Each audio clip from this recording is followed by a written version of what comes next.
Hello and welcome back my YouTube channel GK knowledge. तो दोस्तों आज हम बात करने वाले हैं top 20 topic wise general science के क्वेश्चंस के। इसका पार्ट 1 और पार्ट 2 ऑलरेडी हमारे यूट्यूब चैनल पे अपलोड कर दिया गया है। लिंक आपको डिस्क्रिप्शन बॉक्स पे मिल जाएगी, आप वहां से जाकर इसे देख सकते हैं। तो दोस्तों आज हम बात करेंगे पार्ट 3 की। आई होप कि ये सेशन आपको पसंद आए तो लाइक एंड सब्सक्राइब ज़रूर करें। तो चलिए आज का सेशन स्टार्ट करते हैं। क्वेश्चन नंबर फर्स्ट है, प्रत्येक क्रिया के बराबर व विपरीत दिशा में एक प्रतिक्रिया होती है दोस्तों। For every action there is an equal and opposite reaction. दोस्तों यह न्यूटन का कौन सा लॉ है? थर्ड लॉ है कि फर्स्ट लॉ है कि सेकंड लॉ है? तो दोस्तों इसका करेक्ट आंसर हो जाएगा option number C, Newton's third law. यह दोस्तों न्यूटन का गति विषयक तृतीय नियम है। तो इसका करेक्ट आंसर ऑप्शन सी। दोस्तों कुछ थर्ड लॉ के एग्जाम्पल्स हैं जिन्हें आपको देखना चाहिए। जैसे एक स्विमर किस लॉ पे वर्क करता है? तो थर्ड लॉ पे वह आगे की ओर बढ़ता है, तैरता है। एक बुलेट कैसे फायर होती है और आगे बढ़ती है? वो भी थर्ड लॉ पे। एक वोल्केनिक इरप्शन होता है, ज्वालामुखी विस्फोट होता है, तो वो भी थर्ड लॉ पे बेस होता है न्यूटन के। और एक रॉकेट, जो आज की डेट में इतने बड़े रॉकेट हम अंतरिक्ष में आसानी से स्पेस में पहुंच जा रहे हैं, वो न्यूटन्स के थर्ड लॉ पर ही बेस्ड होता है। तो चलिए क्वेश्चन नंबर सेकंड पे चलते हैं। जल में तैरना न्यूटन की गति के किस नियम के कारण संभव हुआ है? Due to which Newton's law of motion is it possible to swim in water. तो दोस्तों यह न्यूटन के थर्ड लॉ पे, किस नियम पे यह संभव हो पाया है दोस्तों? तो जैसा कि अभी हमने बताया, इसका करेक्ट आंसर हो जाएगा option number C, Newton's third law, option number C. तो दोस्तों जैसे कि आप देख रहे हैं, ये एक स्विमर है। यह क्या करती है? यह दीवारों पर एक फोर्स जनरेट करती है, अपने पैरों के द्वारा क्या करती है? दीवारों में एक फोर्स जनरेट करती है, जिससे क्या करती है? दीवार भी इसी के अपोजिट डायरेक्शन में एक फोर्स जनरेट करता है, जिससे यह स्विमर एक्सेलरेट हो जाता है। इसमें एक्सेलरेशन आ जाता है, त्वरण आ जाता है दोस्तों। जब जैसे ही त्वरण आएगा और इसमें मास हो जाता है, तो इसमें एक फोर्स वर्क करता है, जिससे फोर्स वर्क करने के कारण यह आगे की ओर दोस्तों बढ़ती जाती है। तो ये न्यूटन्स के थर्ड लॉ पे, मतलब एक्शन का रिएक्शन न्यूटन के थर्ड लॉ पे बेस्ड है। क्वेश्चन नंबर 3, कोई पिंड तब तक विरामावस्था में ही बना रहेगा जब तक उस पर की बाह्य बल कार्य करता है। A body will remain at rest as long as the external force act on it. Whose statement in this? दोस्तों यह स्टेटमेंट किसका है? तो दोस्तों यह स्टेटमेंट है न्यूटन्स का। तो इसका करेक्ट आंसर हो जाएगा दोस्तों ऑप्शन ए, न्यूटन। दोस्तों ये है न्यूटन। इनका जन्म जानते हैं आप कहाँ? यूनाइटेड किंगडम में हुआ था, यूके में हुआ था। कब हुआ था? 1643, 4 जैन 1643। और इनकी डेथ भी कहाँ पे हुई? यूके में हुई दोस्तों। इन्हें अगर फिजिक्स का फादर कहा जाए तो कोई गलत नहीं है, क्योंकि इनको हर जगह आप फिजिक्स कहीं भी पढ़ें, आप किसी भी स्ट्रीम को अगर आप फिजिक्स उठाएंगे तो न्यूटन्स के लॉ वहाँ पे आपको ज़रूर मिलेंगे। तो चलिए क्वेश्चन नंबर 4 की बात करते हैं। बल की परिभाषा आती है दोस्तों, तो यह किस न्यूटन के किस लॉ पे फोर्स की डिफिनेशन हमको मिलती है? तो दोस्तों यह इसका करेक्ट आंसर क्या हो जाएगा? ऑप्शन ए, गति के पहले नियम से दोस्तों। इसका करेक्ट आंसर हो जाएगा दोस्तों ऑप्शन ए। दोस्तों गति का जो पहला नियम होता है उसको हम जड़त्व इनर्शिया का नियम भी कहते हैं। इसी से दोस्तों इनर्शिया होता क्या, जड़त्व होता क्या है?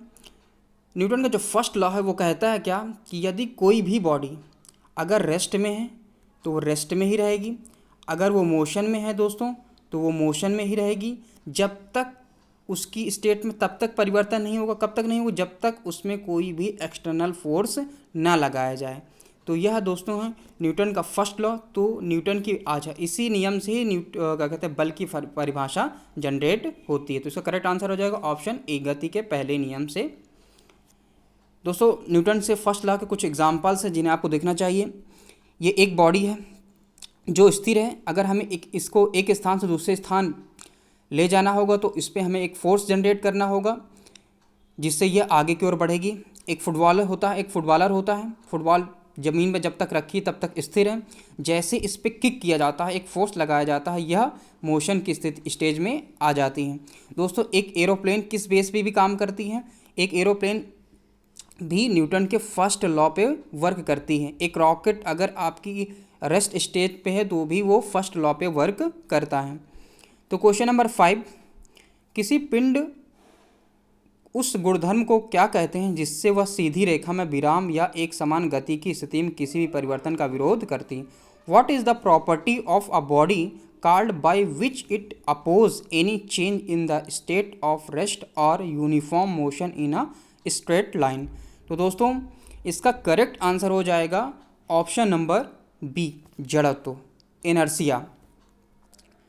इनर्शिया दोस्तों होता क्या है, जैसे कि आपने बताया अभी कि अगर कोई भी बॉडी रेस्ट में तो रेस्ट में रहेगी, अगर क्या कहते हैं कोई भी बॉडी मोशन में है तो मोशन में ही रहेगी।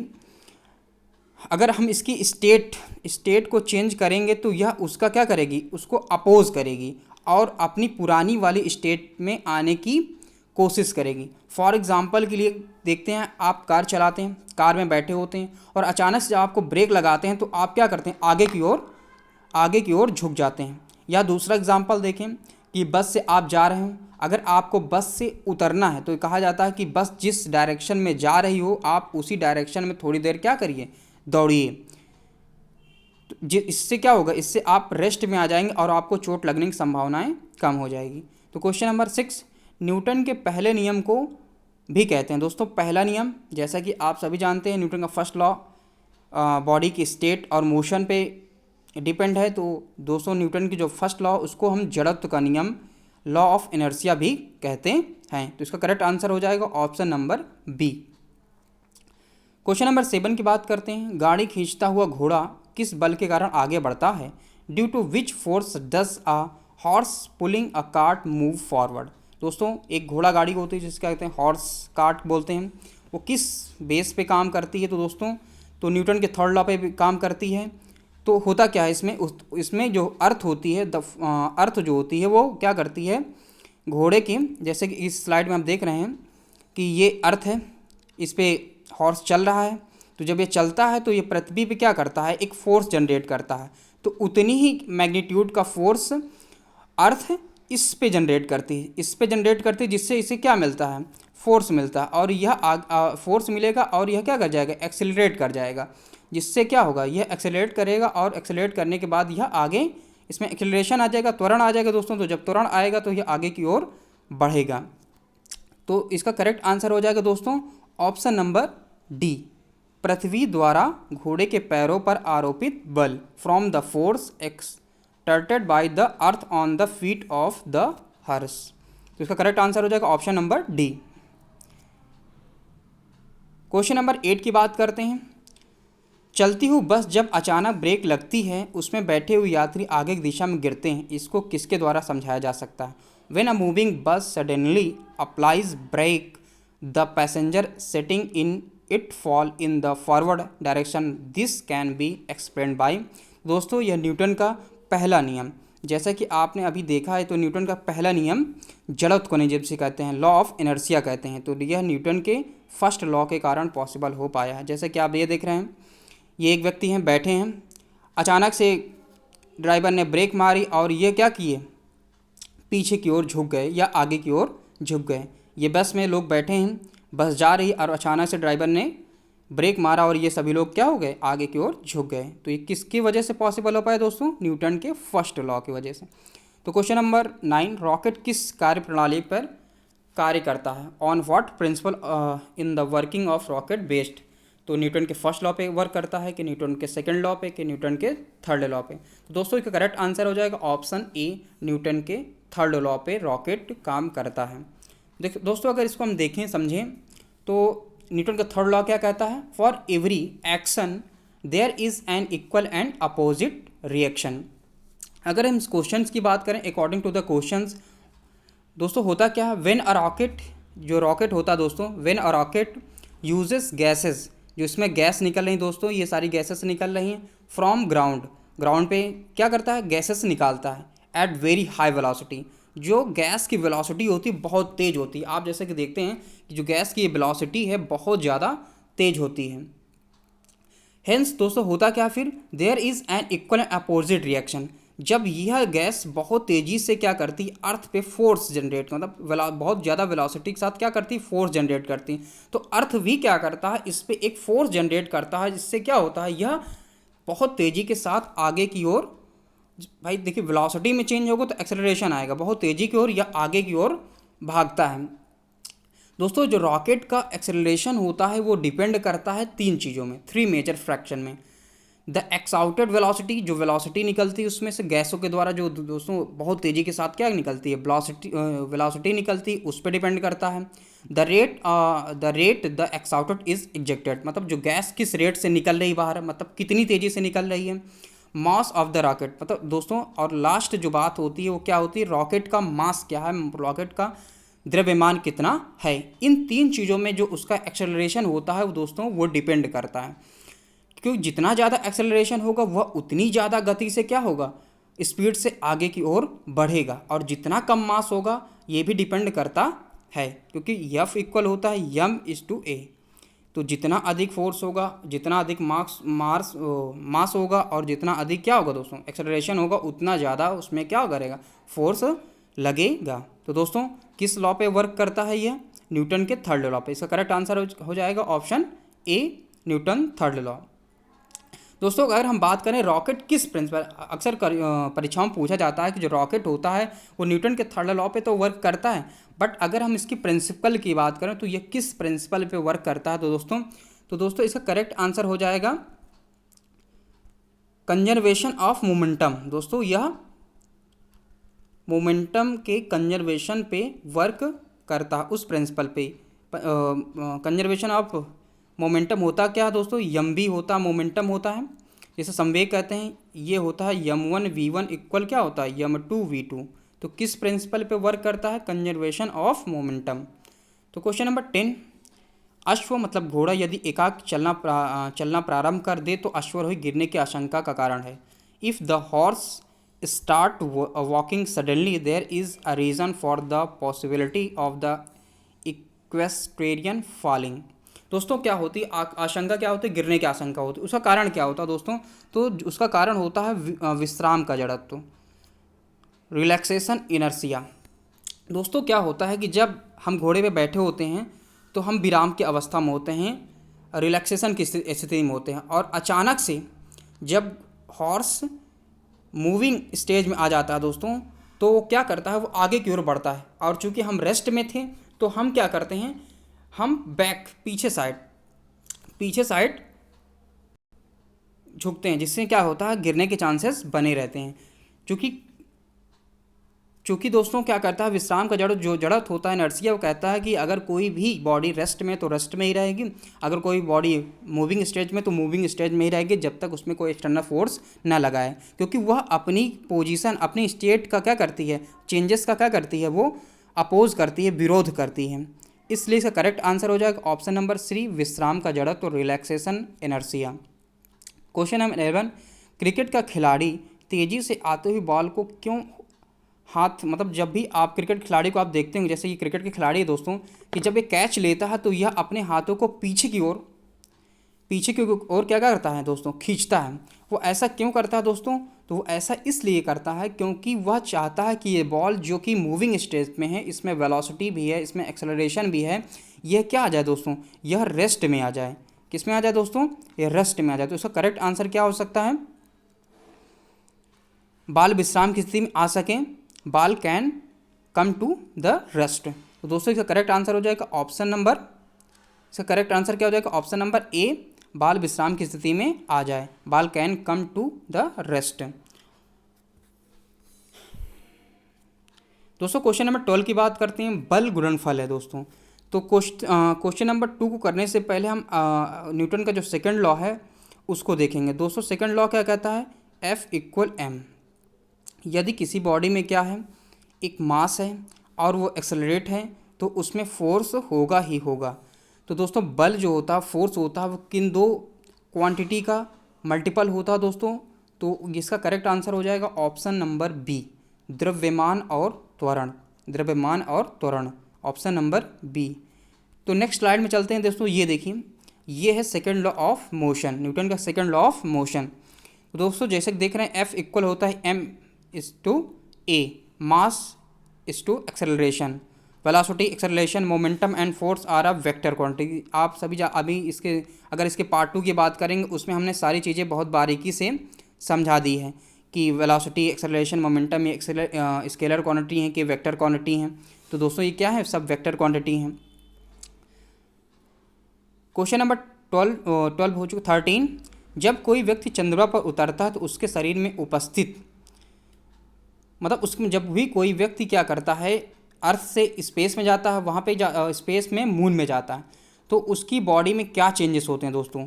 तो हमेशा याद रखिए, जब भी व्यक्ति कोई अर्थ से स्पेस में जाता है तो जो उसका मास होता है वो कभी चेंज नहीं होता, लेकिन जो उसका वेट होता है दोस्तों वो चेंज हो जाता है।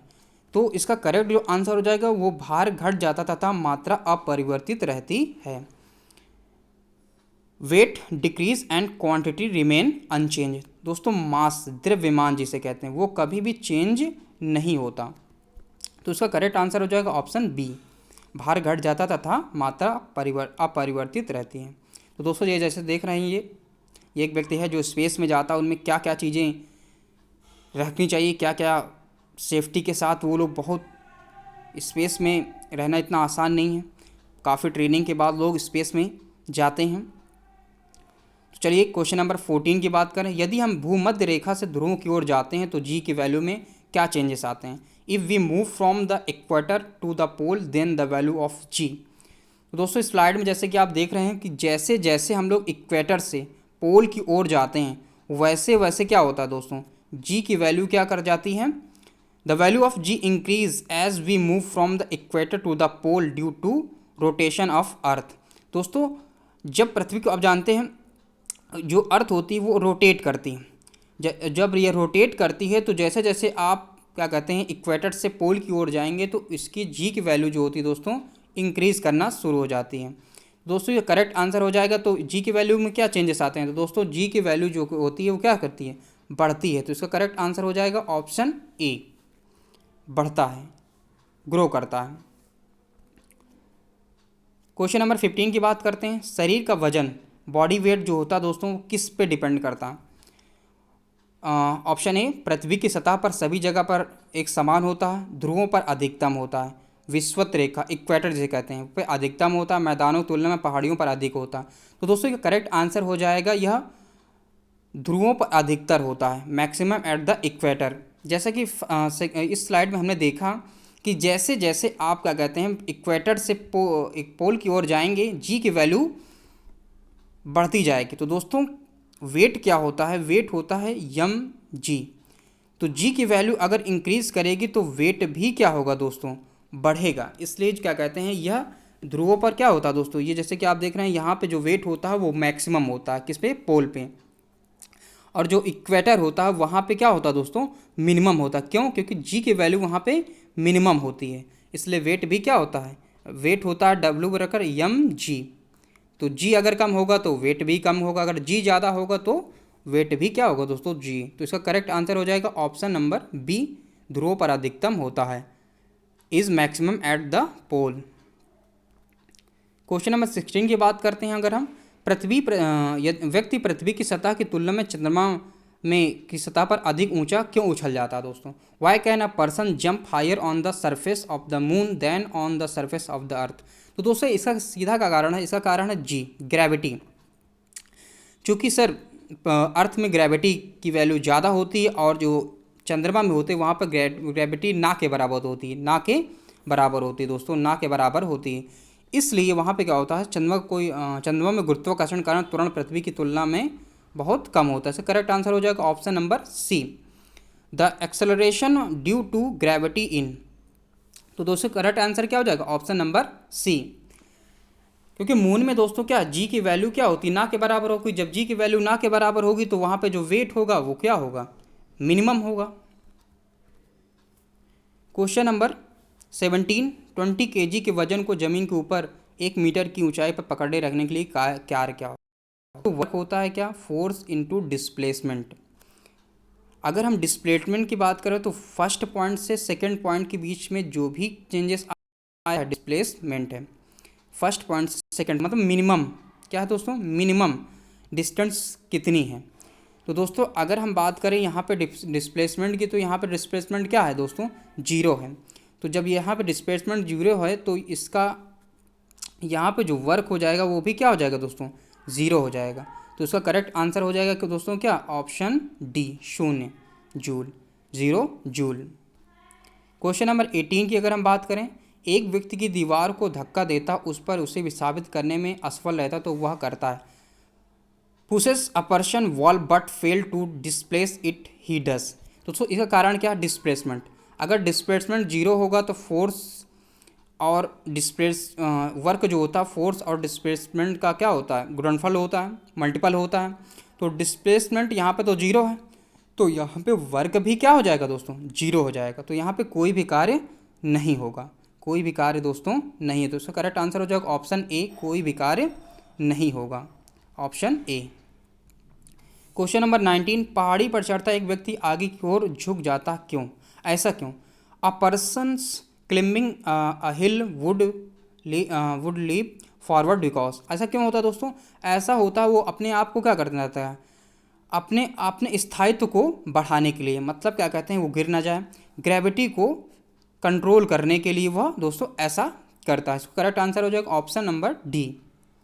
क्वेश्चन नंबर 20 की बात करें हम, the historical tower of Pisa does not fall while standing because. दोस्तों जो पीसा की ऐतिहासिक मीनार है ये है, जैसे कि आप देख रहे हैं, यह लगभग 5 डिग्री एंगल पर झुकी है।